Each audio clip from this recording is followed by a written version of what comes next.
bankruptcy, ties to corruption, and now delayed elections are all linked to the current ANC Youth League. President Cyril Ramaphosa also didn't have good words for current leader Collen Maine and his leadership collective.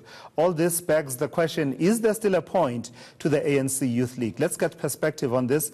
I'm joined by DUT's Director for Special Projects, that's Dr. David Mohale, who is at our Durban studios. So, Dr. Mohale, I imagine you were watching the ANC President Cyril Ramaphosa, remembering the man who was known as the Lion of the North, Peter Mokaba, a person really who was seen as trailblazing in as far as leadership of the ANC Youth League. He may not have set out to juxtapose that with the leadership of Collen Maine and the current leadership, but somehow my sense is in the end, in the message that was delivered by Ramaphosa, that juxtaposition did happen.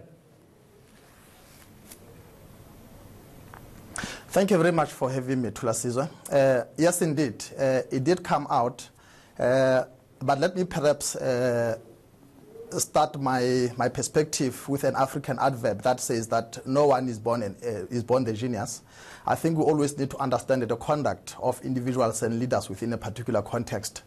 And making my way to the studio, I've been thinking, what is it that would have made Peter Mokaba the leader that he was? And perhaps not only Peter Mokaba, but even those who led before him and those who came after him.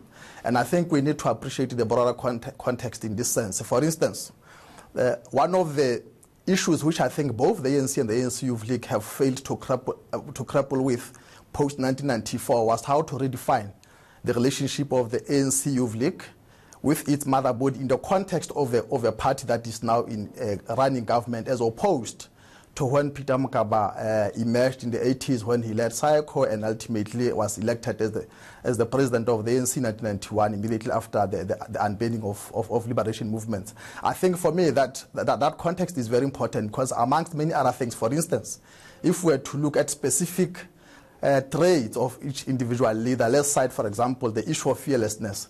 The context around that time would have been important for Peter and his peers to focus on the issue at hand in order to give force to reinforcing the African National Congress as outlined in the basic policy statement of the ANC Youth League adopted in 1948. However, post-1994, leaders of the ANC Youth League have to be very careful that they do not send out contradictory messages, especially with regard to the performance of the state, as that might be interpreted as being oppositional. And you would recall, Thulasizwe, that this, to a large extent, is what got Julius Malema and his generation in trouble. Yeah, absolutely. But so I do think that context is very important. It is, absolutely. I mean, as you lay out that context, I'm sort of thinking about, the situations where Peter Mokaba, for example, had some strong views about the strategy and tactics and the approach of the ANC at the time at which whether the ANC was discussing whether to abandon the other pillars of the struggle, and really the tactics at the time should have been focused on making sure that the negotiations yield a successful outcome that delivers democracy in South Africa. And Mokaba sort of held a particular view that says, let's not completely demobilize and actually focus only on negotiations as a strategy. You juxtapose that with the current conversations that have been happening, and you don't see the voice of the ANC Youth League being represented, certainly not now. They have had really strong views in the last few years, particularly as you cite the example of Julius Malema, but found themselves in hot water. Well, one of the issues or the points that were brought up by the guest who was having a conversation with you earlier said something very important, actually, when he said that I think President Ramaphosa may have wanted to be too cautious in terms of how he characterized the performance of the current NEC and Collen Maine in particular. Remember that at the time, it was very evident that the leadership of the ANC preferred a particular type of leaders of the ANC Youth League. That is why, in my view, I would argue that the conference that was supposed to have said in 2014, if I recall, had to be turned into a consultative conference when President Zuma attended at the time as the president of the ANC and had to speak to the delegates, while the NEC of the ANC at the time took a decision that the elective conference had to be converted into a consultative conference. I think having for the lack of a better word, been beaten by the leadership of Julius Malema for having raised issues that the ANC leadership at the time may not have expected. They had to be very cautious in terms of who would emerge. And for me, I think they were going to be comfortable with the kind of leadership that they can be able to sponsor with ideas, so that when they go out in public, they don't say sort of things that would embarrass the sitting leadership.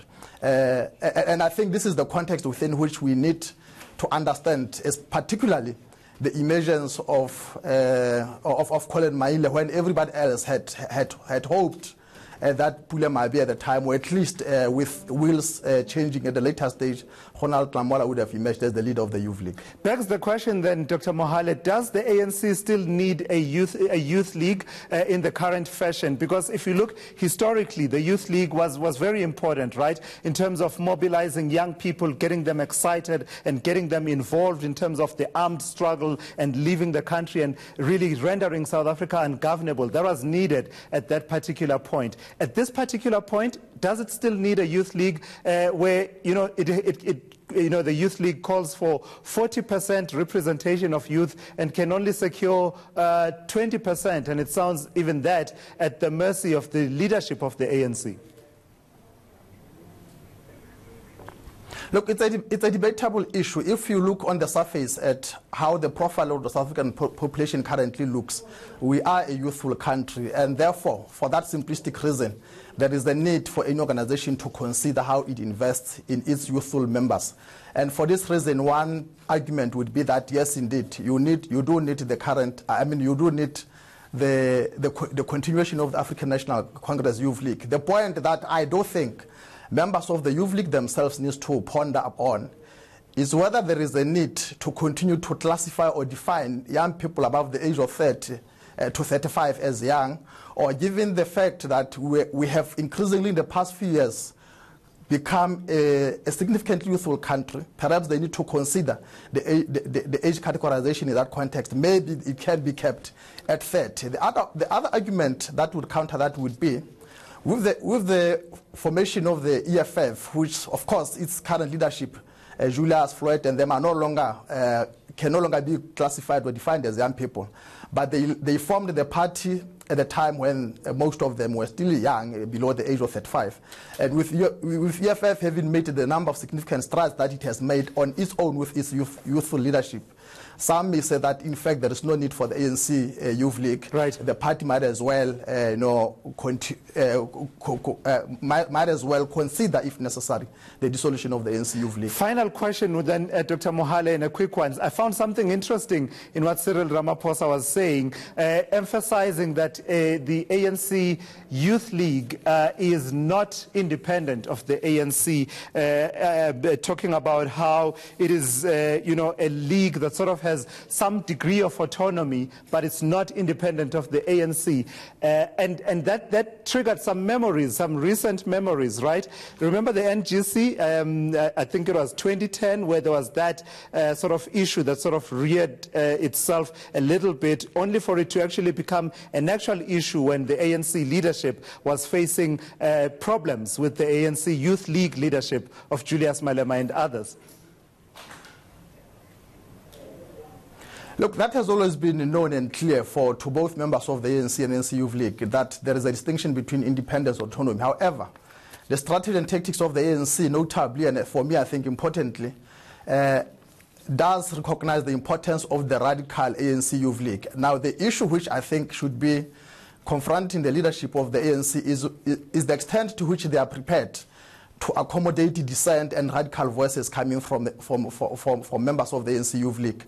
I do not see a situation where ANC can be able to generate new ideas if it grows intolerant of the ideas that do come from the ANC Youth League. Of course, it's a bit catchy in a sense that sometimes there are issues that border on policy, in which ANC Youth League may be viewed as contradicting the adopted policies of the ANC. However, I do think that the issue of autonomy needs to be protected, and ANC Youth League members must be allowed to raise issues as they see fit in order to protect the future that President Ramaphosa was speaking about, that members of the ANC Youth League will themselves inherit both the future of the ANC and the country. All right, thank you so much for your insights. That is Dr.